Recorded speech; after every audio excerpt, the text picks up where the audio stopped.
5 जनवरी 1967 की वाणी चल रही थी। ज्ञान से होती है सदगति और अज्ञान से होती है दुर्गति। ज्ञान से सदगति होती है पहले आत्मा की, मन बुद्धि की, और जब मन बुद्धि की सदगति होती है तो बाद में होती है 5 तत्वों से बने हुए शरीर की सदगति।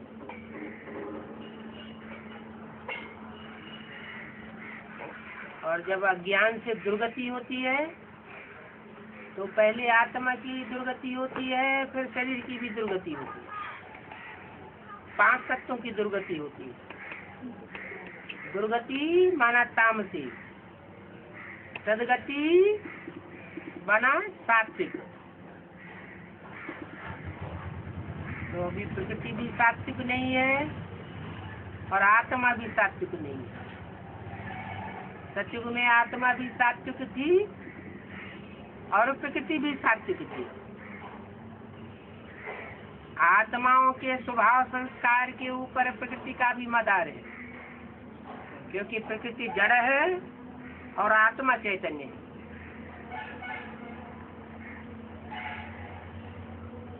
तो उस नॉलेज से तुम संपत्तिवान बनते हो।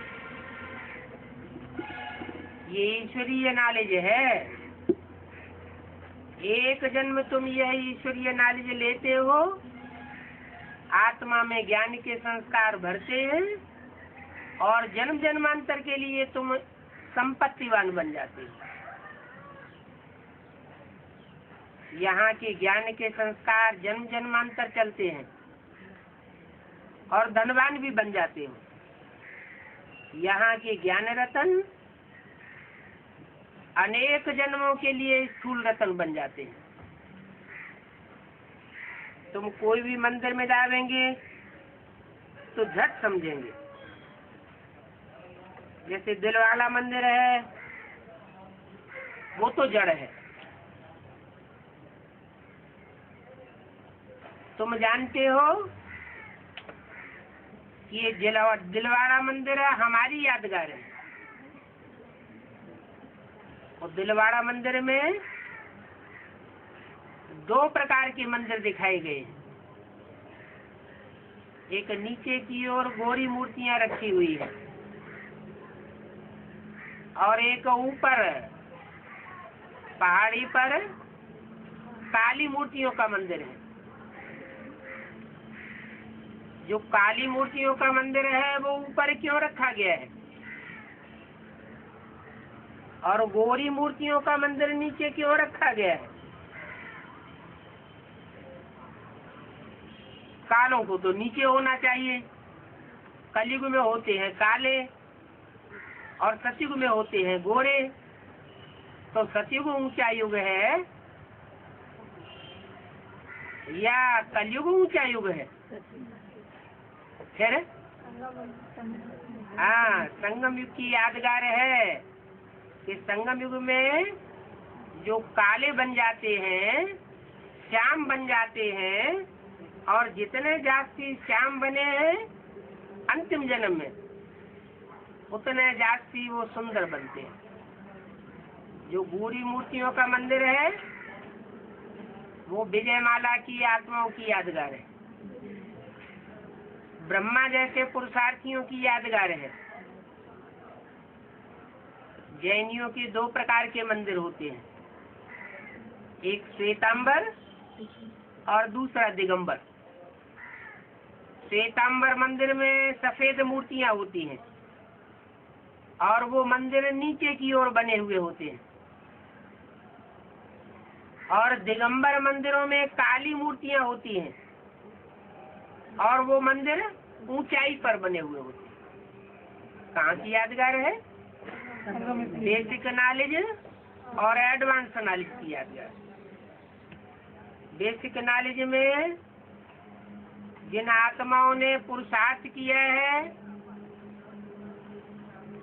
उनमें जो चंद्रवंशी आत्माएं हैं उनकी यादगार है श्वेतांबर मंदिर। दिलवाड़ा मंदिर में जो नीचे की ओर सफेद मूर्तियां रखी हुई हैं वो जन्म जन्मांतर की रहने बनने वाली आत्माएं हैं, जिन्होंने पवित्रता का बहुत पालन किया है। भारत के राजाएं जन्म जन्मांतर अपवित्र बनते रहे, उन्होंने कृष्ण को फॉलो किया, ये कह करके कि कृष्ण को इतनी रानियां थी तो हम क्यों नहीं रख सकते। तो राजाएं तो पतित हुए और भारत की रानियों ने जौहर करना उचित समझा, लेकिन विदेशियों के पंजे में नहीं आई, अपनी पवित्रता को अक्षुण्ण रखा, तो वो गोरी मूर्तियां दिखाई गई। लेकिन वो रानी बनने वाली आत्मा की यादगार है। स्त्री और पुरुष चोले का सवाल नहीं है, स्वभाव संस्कार की बात है। तो जिन आत्माओं ने ब्रह्मा को फॉलो किया, उनकी यादगार सफेद मूर्तियों का मंदिर बना, और जिन आत्माओं ने शंकर को फॉलो किया, राम वाली आत्मा को फॉलो किया, उनकी यादगार वो काली मूर्तियां ऊपर की ओर रखी हुई है। शरीर से भल काले हैं, लेकिन मन बुद्धि उनकी ऊंची स्टेज में रहती है। शरीर से पावन नहीं है, क्योंकि जब शरीर पावन बन जाएगा तो पुरुषार्थ खलास हो जाएगा। लेकिन मन बुद्धि सुप्रीम सोल बाप की याद में ऊंची स्टेज में रहती है।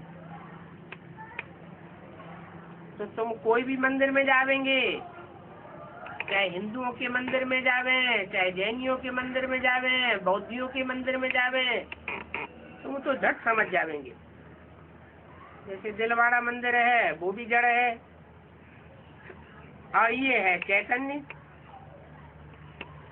जो तुम्हारे पुरुषार्थ से तैयार होता है।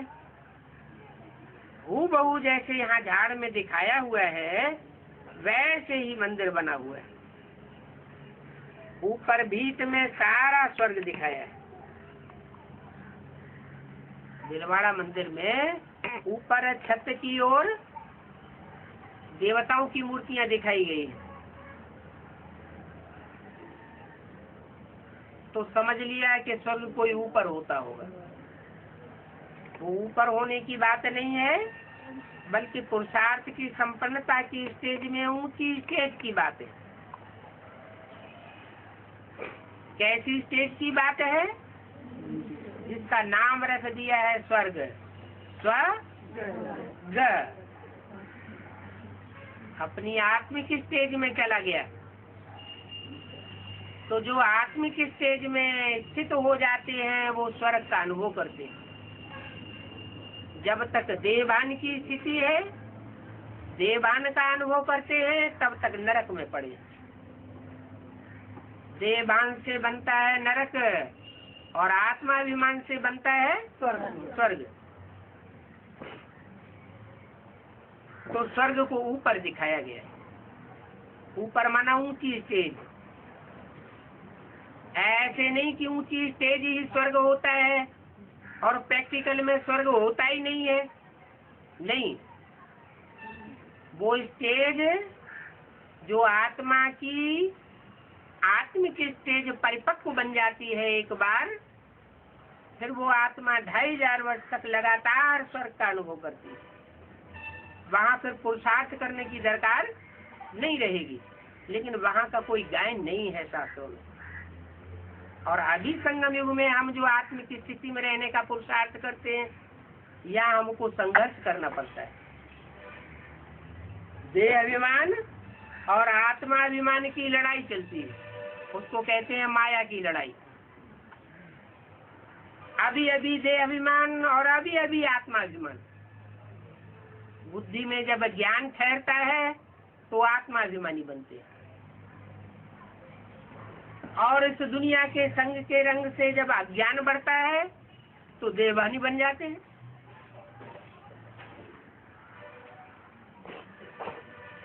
तो वो स्वर्ग ऊपर में दिखाया है, माना हम रहते तो नीचे ही दुनिया में हैं, लेकिन मन बुद्धि से इस दुनिया से जब उपराम है तो जैसे स्वर्ग में। बहुत एक्सपेंसिव बनाया हुआ है मॉडल स्वर्ग का। उस छत में जो नक्काशी की गई है, देवताओं की नक्काशी की गई है, बहुत खर्चा लगा होगा। तुम्हारा सतयुग भी तो बहुत एक्सपेंसिव है ना। तुम्हारी जो नई सतयुग की दुनिया बनती है, उसे भी तैयार होने में तुम कितना बलिदान करते हो। देह भान का त्याग करना कोई साधारण बात है क्या? कहते हैं जब तक जीना है तब तक पीना है। काहे में जीना है? देह भान में जब तक जिंदा है तब तक हमें ज्ञान पीना पड़े, और देह भान तो छूटता ही नहीं। अभी ज्ञान लेते लेते कितने साल हो गए? 70 साल होने जा रहे हैं। पहली मूर्ति ब्रह्मा की भी प्रत्यक्ष हुई और दूसरी मूर्ति भी प्रत्यक्ष हुई, और अभी भी देहभान खलास नहीं होता। आत्मा में जो संस्कार भरे हुए हैं 63 जन्मों के, देहभान भोगने के, दैहिक सुख भोगने के, वो समाप्त ही नहीं होते।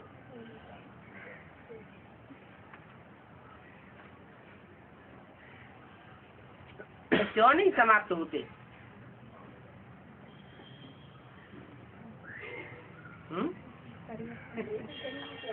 क्योंकि परिवर्तन शक्ति नहीं आई। परिवर्तन शक्ति है विष्णु, मन संकल्प शक्ति है। अच्छा संकल्प भी करती है और बुरे संकल्प भी करती है। आत्माभिमान के भी संकल्प आते हैं, माना ज्ञान के संकल्प भी आते हैं और देहभान के भी संकल्प आते हैं। दोनों प्रकार के संकल्प आते हैं। दिल दोनों तरफ भागती है। दैहिक सुख लेने के लिए भी बित बित करता है और स्वर्ग के सुख के लिए भी लार टपकती रहती है। स्वर्ग के सुखों का तो शास्त्रों में कितना गायन है। हिंदुओं के शास्त्रों में भी गायन है वैकुंठ, मुसलमानों के शास्त्रों में भी गायन है जन्नत, और क्रिश्चियंस के शास्त्रों में भी गायन है पैराडाइज। तो जो सुना हुआ है 63 जन्म, समझा हुआ है, वो बुद्धि में बैठा हुआ है कि स्वर्ग तो बहुत ऊंची चीज होती है। और ये भी बुद्धि में बैठता है कि स्वर्ग की रचना कोई मनुष्य नहीं कर सकता है। मनुष्य तो सब विकारी होते हैं।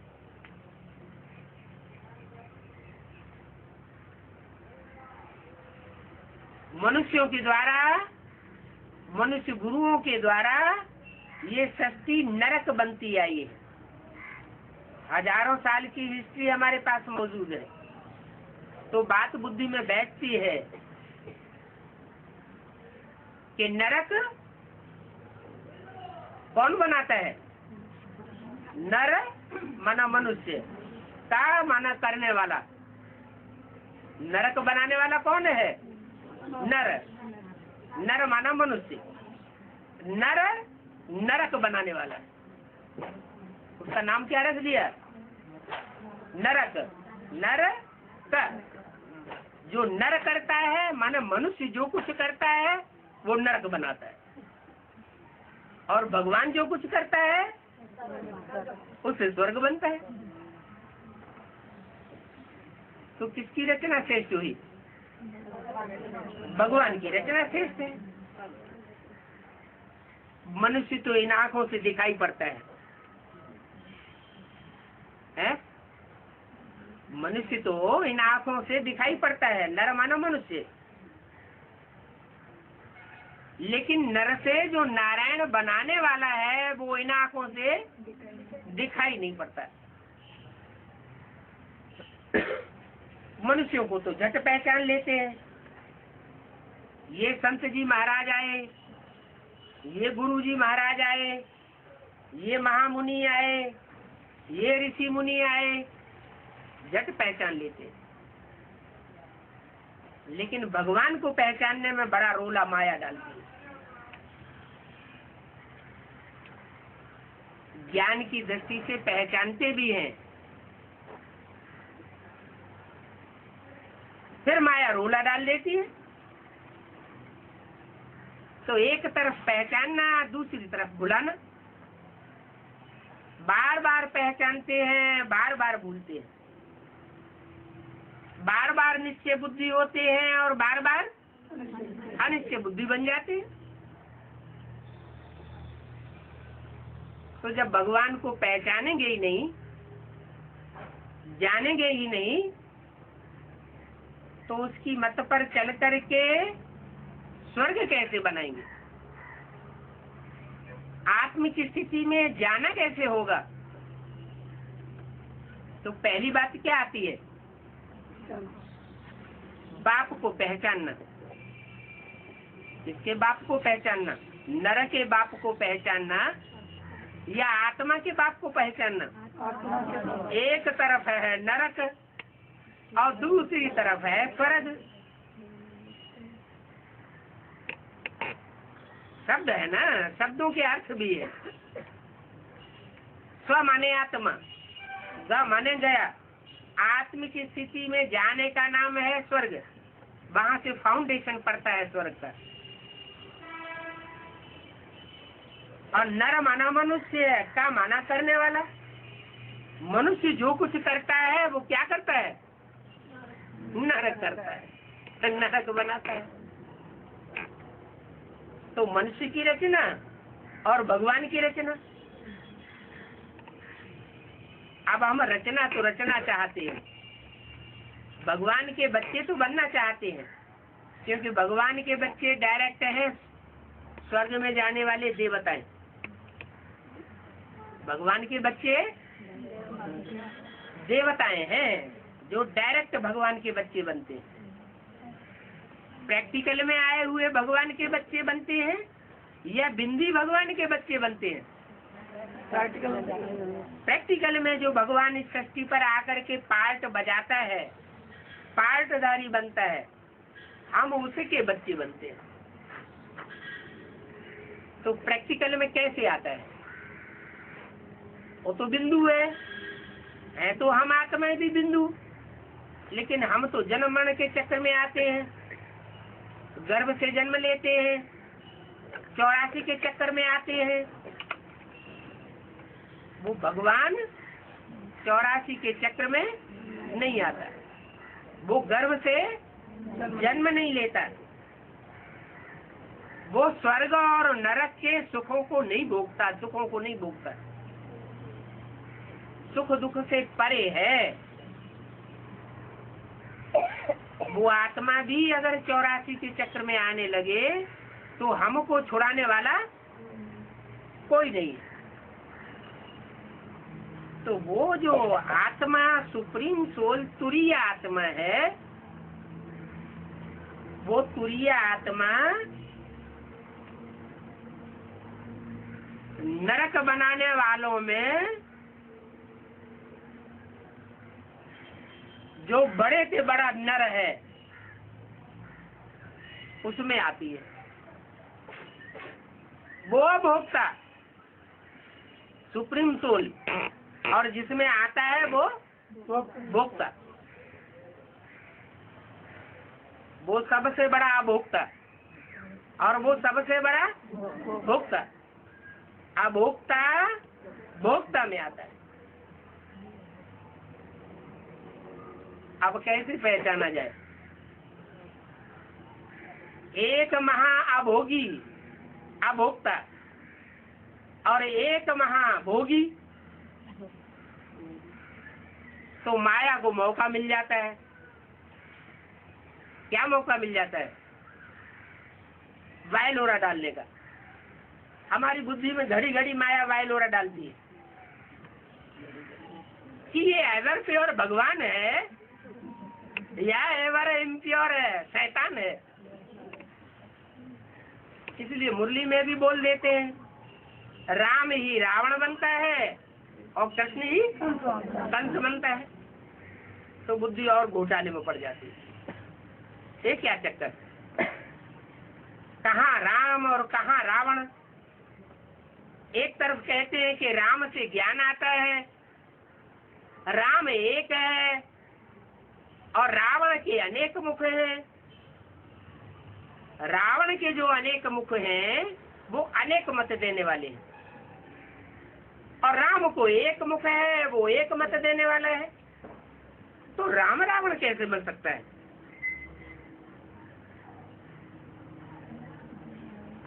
कृष्ण कंस कैसे बन सकता है? कृष्ण तो गौओं की पालना करने वाला है, गौओं की रक्षा करने वाला है, यह गौओं का भक्षक है। आज की पुलिस में सिपाही होते हैं, वो सिपाही रक्षक के पद पर नियुक्त किए जाते हैं, लेकिन करते क्या है?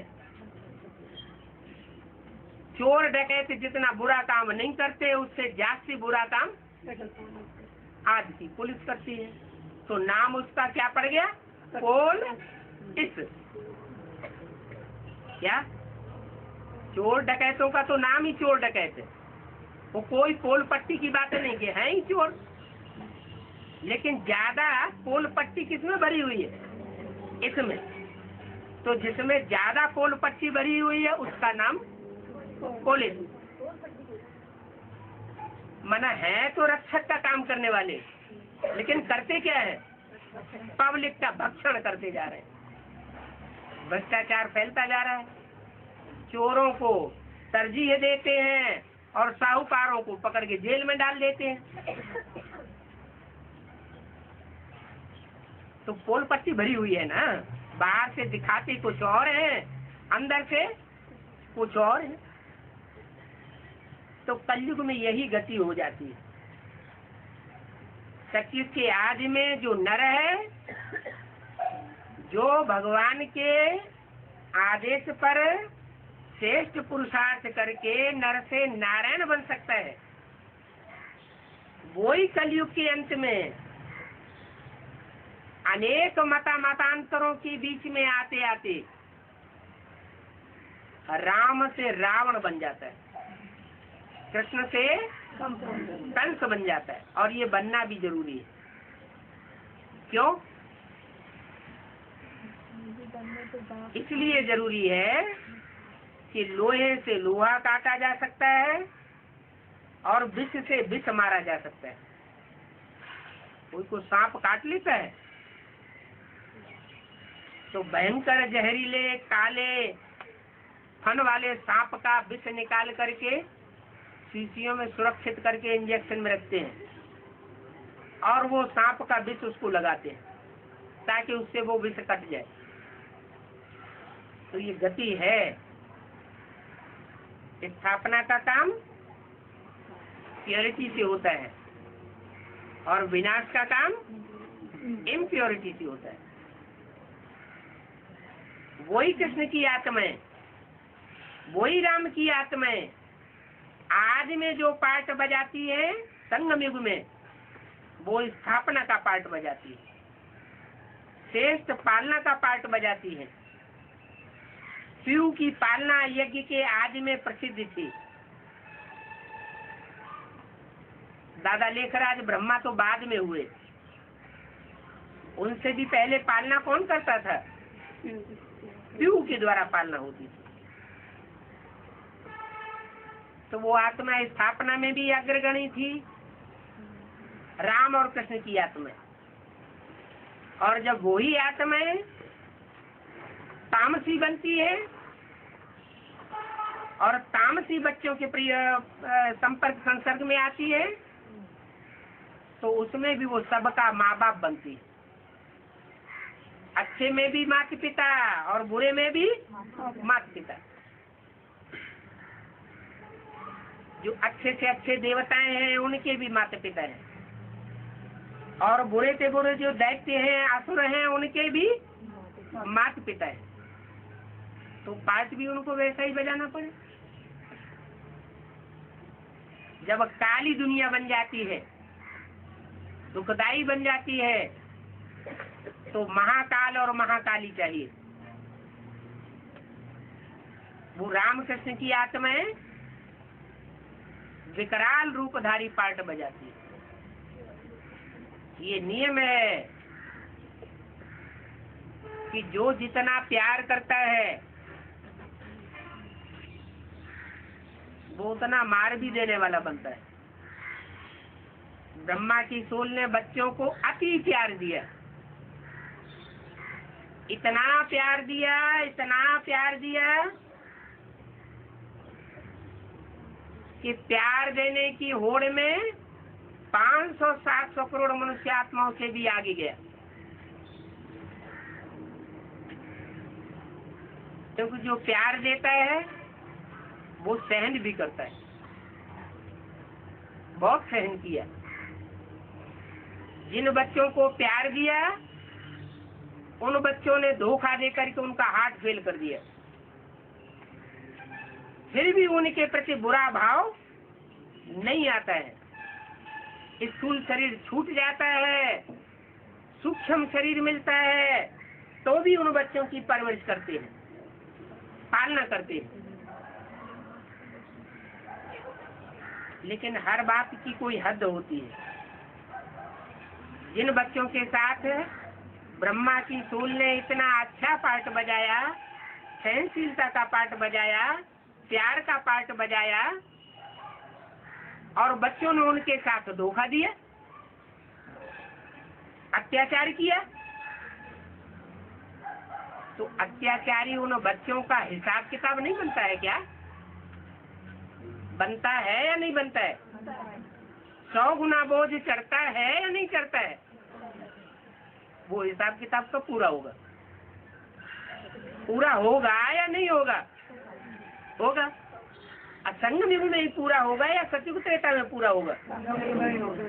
ऐसे तो नहीं कि संगम युग का हिसाब किताब सतयुग त्रेता द्वापर कलयुग में पूरा होगा। नहीं, इसी संगम युग में पूरा होना है। तो वही राम की सोल, वही कृष्ण की सोल, जिन्होंने यज्ञ के आदि में इतनी अच्छी पालना की, वो अंत में फिर राम सो रावण का रूप धारण करते हैं और कृष्ण सो कंस का रूप धारण करते हैं।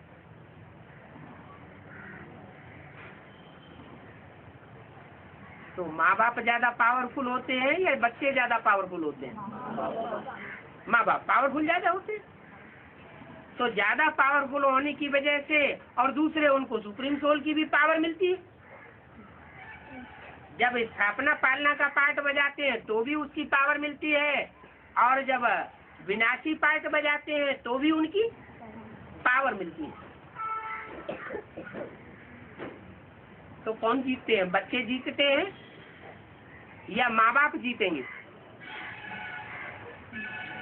जो तामसी पार्ट बजाए, बच्चे भी तामसी पार्ट बजाते हैं और माता पिता भी तामसी पार्ट बजाते हैं, जीतेगा कौन? माता पिता ज्यादा ताकत है ना, अनुभव ज्यादा है ना, तो अनुभव के आधार पर वो बच्चों के ऊपर, तामसी तत्व के ऊपर विजय प्राप्त कर लेते हैं। बच्चे कहते हैं हम सतो प्रधान नहीं बनेंगे, हम देववान को नहीं छोड़ेंगे, हम अपवित्रता को छोड़ने वाले नहीं है। और सुप्रीम सोल बाप क्या अंजाम करके आया है? बच्चे, मैं तुम पतितों को पावन बना करके ले जाऊंगा। कपड़ा धोया जाता है तो एक तो बड़े आराम से धोया जाता है, साबुन लगा के फुट फुट करके, जैसे बच्चे को खिलाते हैं, धोते हैं ना।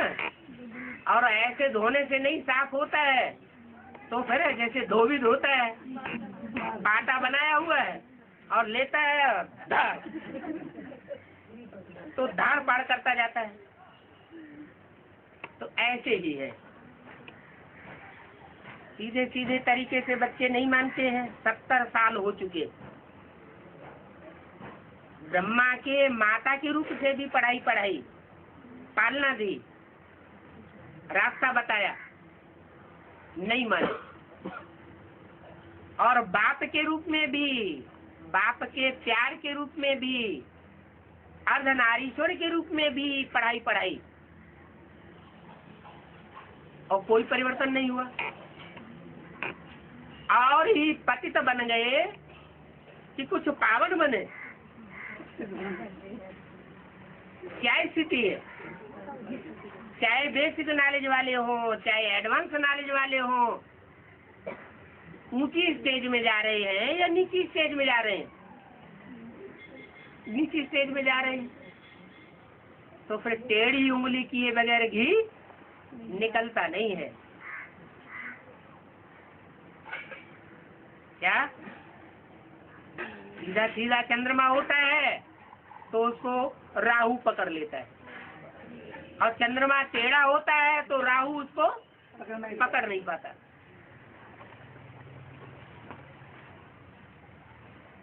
तो राम बाप है, मतलब ये है कि जो टेढ़ा होता है उसका कोई कुछ नहीं बिगाड़ पाता, और जो सीधा साधा होता है उसको सब नुकसान पहुंचा देते हैं।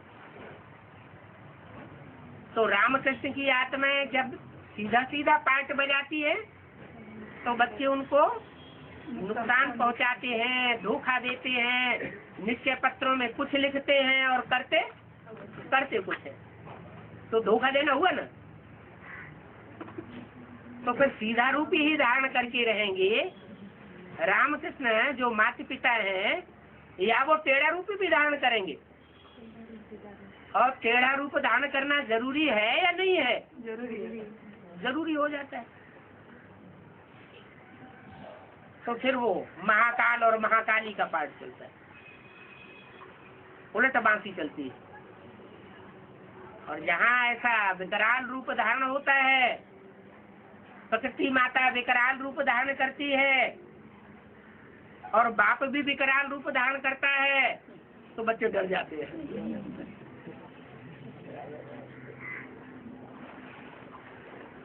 विनाश लीला शुरू होगी और सब पुरुषार्थ में खड़े हो जाएंगे। लेकिन फिर तो एक बार डंडा उठ गया तो उठ गया। फिर ऐसे थोड़े कि माँ का पाठ शुरू हो जाएगा। फिर तो जो एक बार सदगुरु का पाठ शुरू हुआ तो अंत तक, जब तक पूरा काम न करे, पूरी संपन्नता न आ जाए, तब तक वो विनाश लीला चलती रहेगी। 500 करोड़ की जो भी दुनिया है, राक्षसी दुनिया, वो जब तक खलास न हो जाए और जब तक 9,16,108 देवताओं की दुनिया तैयार न हो जाए, तब तक वो कयामत का कहर गिरता रहेगा। अभी भी टू लेट का बोर्ड नहीं लगा है। कोई बच्चे चाहें कि हम धर्मराज की सजाओं से बच के रहेंगे, तो अभी भी 8 की लिस्ट में आ सकते हैं। क्या जो 8 हैं वो धर्मराज की कोई भी प्रकार की सजाएं नहीं खाएंगे, या उनके पार्ट डिक्लेयर हो चुके? 8 के पार्ट अभी भी डिक्लेयर नहीं हुए हैं, क्योंकि बाप भी अभी गुप्त रूप में पार्ट बजा रहा है। बच्चों की नजरों में कभी प्रत्यक्ष हो जाता है और कभी गुप्त हो जाता है। कभी बच्चे बाप के ऊपर निश्चय बुद्धि होते हैं, कभी अनिश्चय बुद्धि होते हैं। नहीं तो हर समय बच्चों को निश्चय बुद्धि होकर रहना चाहिए। लौकिक दुनिया में भी माँ एक बार बता देती है, 2-4 बार बता देती है, ये तुम्हारा पापा है। बच्चों को ज्ञान तो नहीं होता ना, ज्ञान के तरीके से विश्लेषण तो नहीं करते। सिर्फ माँ बता देती है कि ये तुम्हारा बाप है और बच्चे स्वीकार कर लेते हैं। चाहे कितने भी बड़े बच्चे हो जाएं, तो भी माँ की बात पर विश्वास रहता है। कोई उनसे कहे नहीं नहीं ये तुम्हारा बाप नहीं है,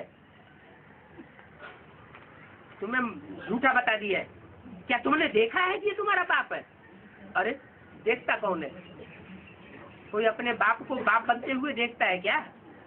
बाप का काम होता है बीजारोपण करना। बीज जो बोया जाता है वो गुप्त रूप में बोया जाता है, तो उस कार्य को कोई देखने की तो सवाल है ही नहीं। तो फिर बच्चे कैसे पक्का कर लेते हैं लौकिक दुनिया में कि ये हमारा बाप है? पक्का तो करते हैं ना। वहाँ कोई ज्ञान के तरीके से समझानी नहीं होती है तो भी पक्का हो जाता। और यहाँ ज्ञान के तरीके से हजारों पॉइंट दे करके बाप समझाते हैं, बच्चे मैं तुम्हारा बाप आया हुआ। क्या अच्छे से अच्छे कर्मों के आधार पर भी तुम्हारा बाप आया हुआ हूँ, और बुरे से बुरे कर्मों के आधार पर भी तुम्हारा बाप बन करके आया। देवताओं का भी बाप है और दैत्यों का भी बाप है। फिर अनिश्चय पैदा क्यों हो जाता है?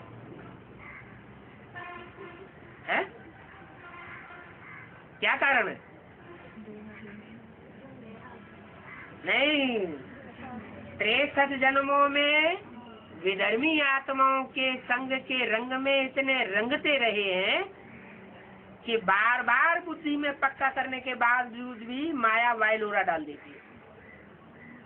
इसलिए कहते हैं बाप सर्वशक्तिवान है तो माया भी सर्वशक्तिवान। ये माया इतनी सर्वशक्तिवान क्यों बन जाती है?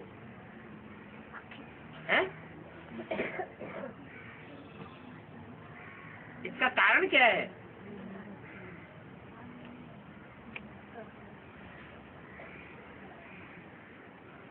कोई तो कारण होगा। है? माया बेटा भी नहीं है, माया बेटी है, फिर भी सर्वशक्तिवान का रूप धारण कर लेती है, बाप के समान सर्वशक्तिवान बन जाती है। ऐसी क्या शिफ्ट है माया में? कोई शिफ्ट तो होगी ना, कोई तो विशेषता होगी कि सर्वशक्तिवान का टाइटल ही नहीं, प्रैक्टिकल रूप धारण कर लेती है।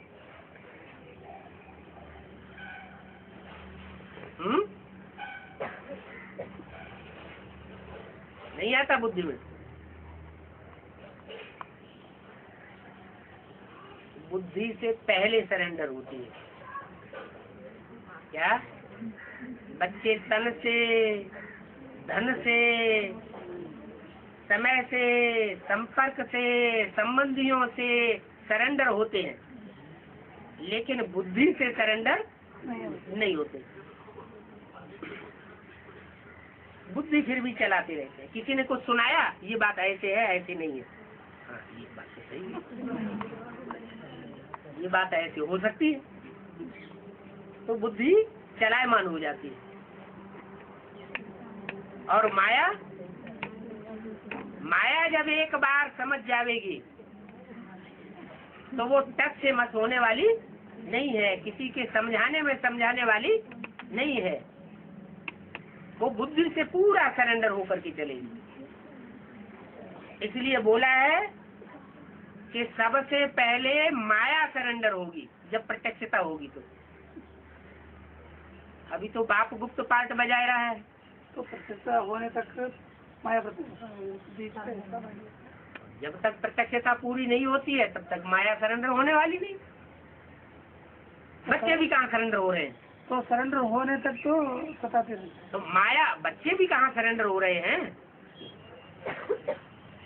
बच्चे धन से थोड़ा धन भी दे देते हैं, थोड़ा तन भी दे देते हैं, थोड़ा समय भी दे देते हैं, थोड़ा संपर्कियों को भी अर्पण कर लेते हैं, संबंधियों को भी ईश्वरीय सेवा में अर्पण कराए लेते हैं, लेकिन बुद्धि से अर्पण नहीं होते। बुद्धि से अगर एक बार अर्पण हो जाए तो अनिश्चय का सवाल ही नहीं, लेकिन बार बार अनिश्चय पैदा होता रहता है।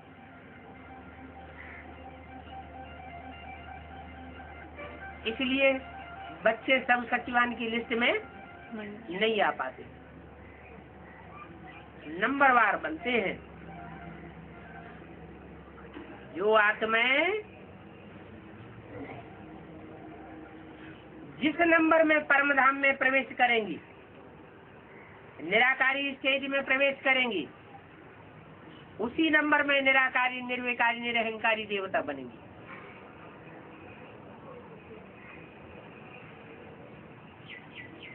तो पहले पहले रामकृष्ण की आत्माएं प्रवेश करती है, जो माता पिता के रूप में सृष्टि पर पार्ट बजाने वाली है।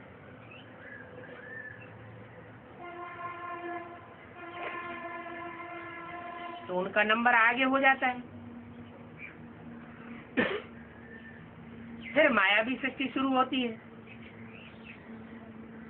तो संगम युग में नर से नारायण और नारी से लक्ष्मी बनने वाली आत्माएं और उनके फॉलोअर्स,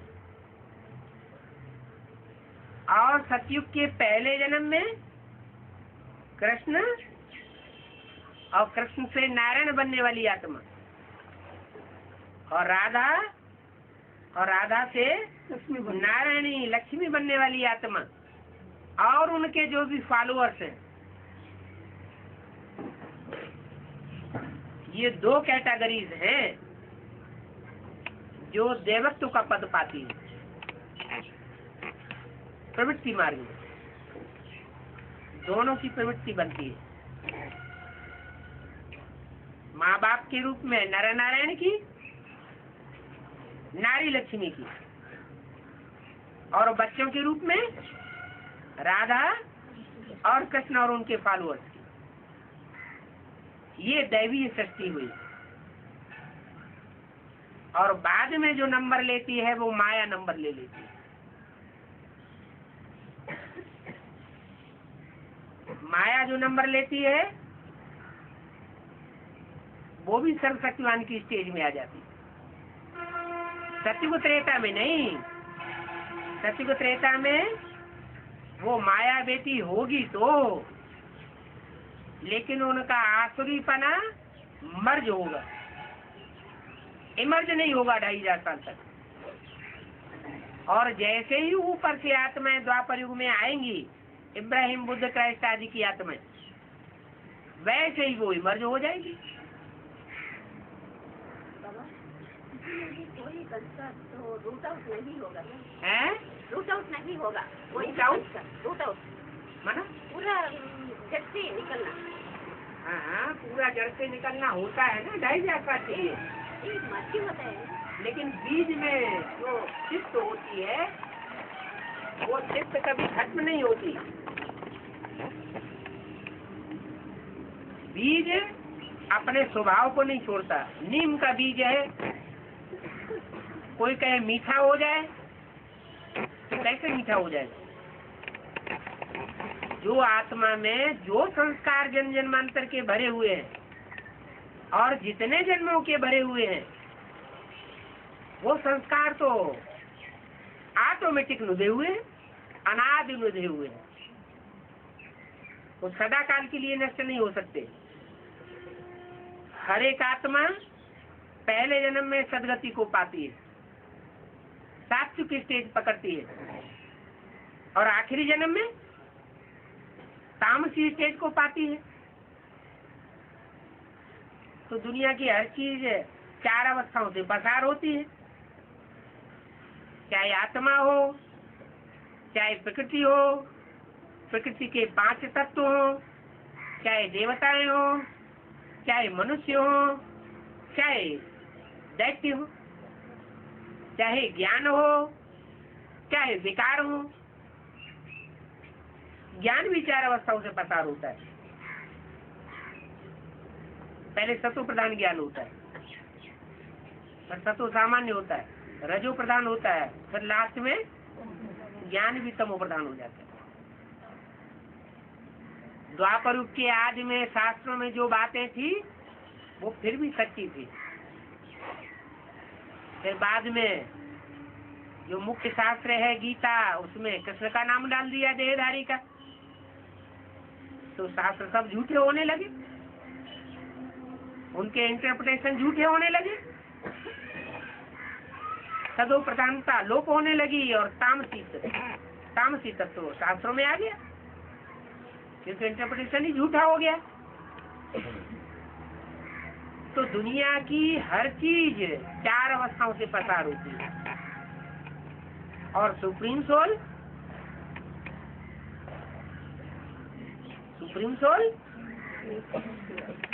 वो 4 अवस्थाओं से पसार नहीं होता,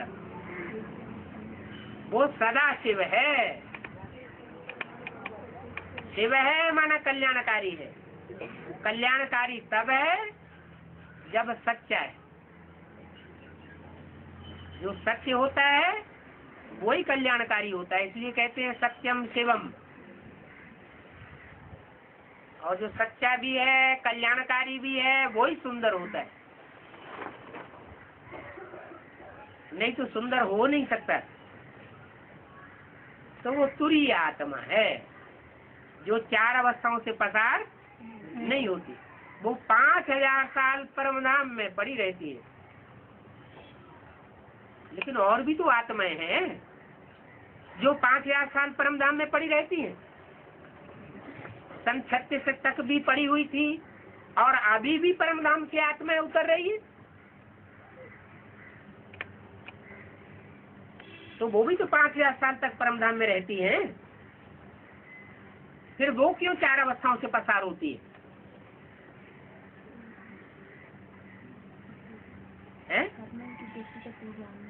नहीं, हाँ, वो आत्माएं जो हैं वो आत्माएं हैं, वो सब जन्म मरण के चक्र में आने वाली हैं, चाहे पूरे 5000 साल रहने वाली हो और चाहे ज्यादा समय रहने वाली हो, कम समय रहने वाली हो।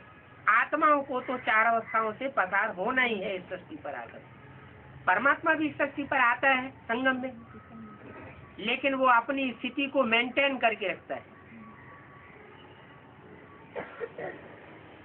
वो तामसी बच्चों के बीच में आता है, पतित सृष्टि के बीच में आता है, पतित तन में आता है, तो भी बुद्धियोग से उपराम रहता है, और जिसमें प्रवेश करता है उसको भी उपराम बनाता है। जिन बच्चों के बीच में संग के रंग में आता है उनको भी उपराम बनाता है। उसको संग का रंग लगता ही नहीं, और हम आत्माओं को संग का रंग लगता है। हम एक दूसरे से प्रभावित होते रहते हैं। ऐसे नहीं कि रामकृष्ण की आत्माएं प्रभावित नहीं होती है, वो भी 63 जन्मों में विधर्मियों से प्रभावित हुई ना, तो नीचे गिरी।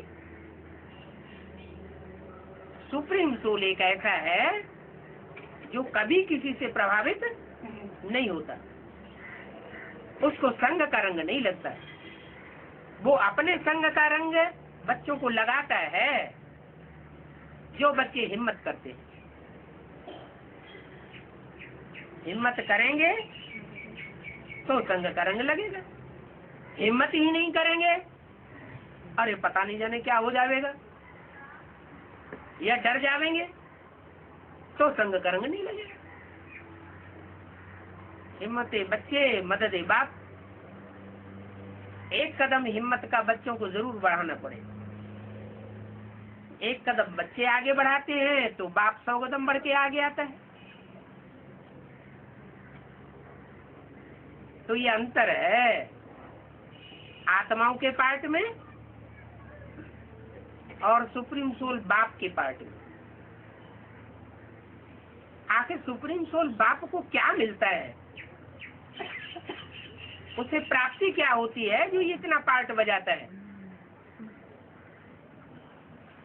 हमको तो सुख की प्राप्ति होती है। हम आत्माओं को स्वर्ग में सुख भोगते हैं, इस नरक की दुनिया में आते हैं तो नारकीय दुखों का सुखों का भी अनुभव लेते हैं, भले क्षण भंगुर है।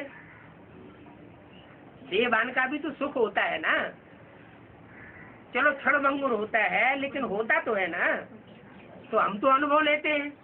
उसको क्या मिलता है? वो अभुक्ता है, तो क्यों आता है इस सृष्टि पर? हैं? हैं? हाँ, वो बाप है ना, वो बाप जो है, बाप का स्वभाव संस्कार ही ऐसा होता है कि वो अपने लिए नहीं जीता है, बाप सदैव बच्चों के लिए जीता है। इस सृष्टि पर आता है, जीवन धारण करता है, भले गर्भ से जन्म नहीं लेता लेकिन प्रवेश करता है, और प्रवेश करके जीवन धारण करता है, और बच्चों को दुख से छुड़ा करके सुख की सृष्टि में ले जाता है। जो सुख की सृष्टि में जाते हैं वो उसके असली बच्चे हैं, और जो नहीं जाते हैं वो उतने अच्छी संतान नहीं है, पक्के बच्चे नहीं हैं। एक होते हैं पक्के देवताएं और दूसरे होते हैं कच्चे देवताएं। पक्के देवताएं वो हैं जो पूरे 84 जन्म लेते हैं, पूरे 84 जन्म लेकर के इसी जन्म में परमात्मा की पढ़ाई पढ़ के इसी जन्म में आत्मा का भी सुधार करते हैं और शरीर के भी 5 तत्वों का भी सुधार कर लेते हैं। उनकी आत्मा और शरीर रूपी नैया दोनों इस विषय सागर से पार चली जाती है। वो बाप के हैं पक्के बच्चे, सूर्यवंशी, वो प्लस में आने वाले बच्चे हैं। और जिनका शरीर छूट जाता है, आत्मा को तो कारण या कारण है कोई न कोई तरीके से सात्विक बना लेते हैं। जैसे मम्मा बाबा ने शरीर छोड़ दिया, स्थूल शरीर छोड़ दिया, फिर भी वो 16 कला संपूर्ण बनते हैं। तो कैसे बन जाते हैं? सूक्ष्म शरीर का तो बंधन बन गया, अपूर्णता तो बनी रही, संपूर्ण चंद्रमा तो बने नहीं, अधूरा चंद्रमा बन गए। जो भी अधूरे धर्म वाले हैं वो सब उस चंद्रमा को मानते हैं। मुसलमान अपने झंडे में कौन सा सिंबल दिखाते हैं? चंद्रमा दिखाते हैं। उन्हें चंद्रमा प्यारा है, संपूर्ण चंद्रमा प्यारा है या अधूरा? दूज का चांद बहुत अच्छा समझते हैं। वो समझते हैं जब तक दूज का चांद है तब तक हमारे काम की चीज है। हम उस माँ को जैसे चाहेंगे वैसे मोल्ड कर सकेंगे।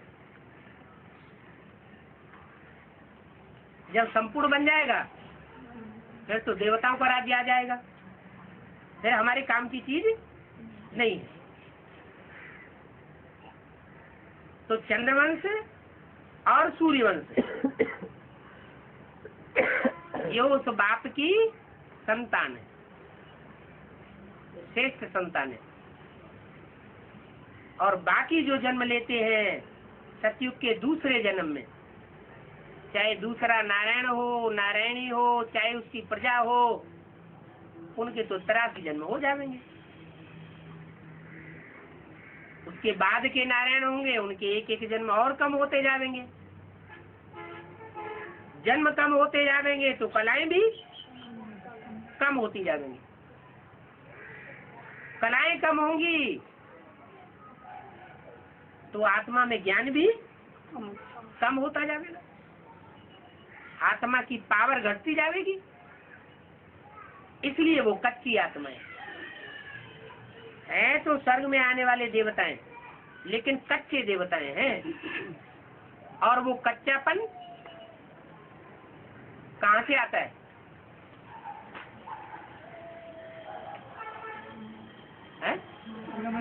संगम युग में जब बाप आकर के ज्ञान देता है तो वो अधूरा ज्ञान उठाते हैं।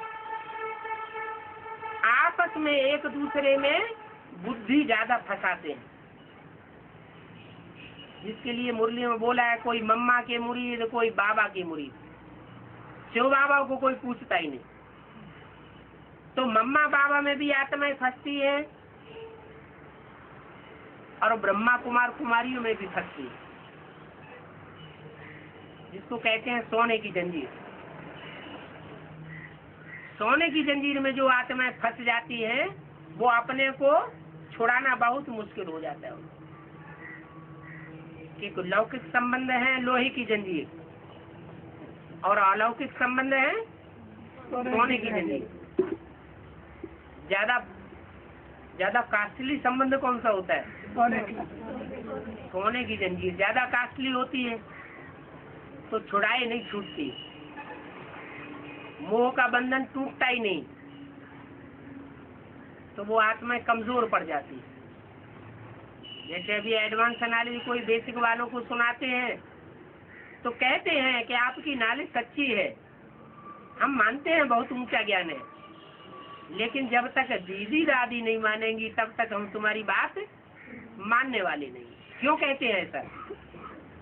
क्योंकि बुद्धि का अटैचमेंट दीदी दादी दादाओं से लगा हुआ है, और जब अटैचमेंट लग जाता है तो जिससे प्यार हो जाता है, मोह पैदा हो जाता है, बुद्धि उसी तरफ झुक जाती है।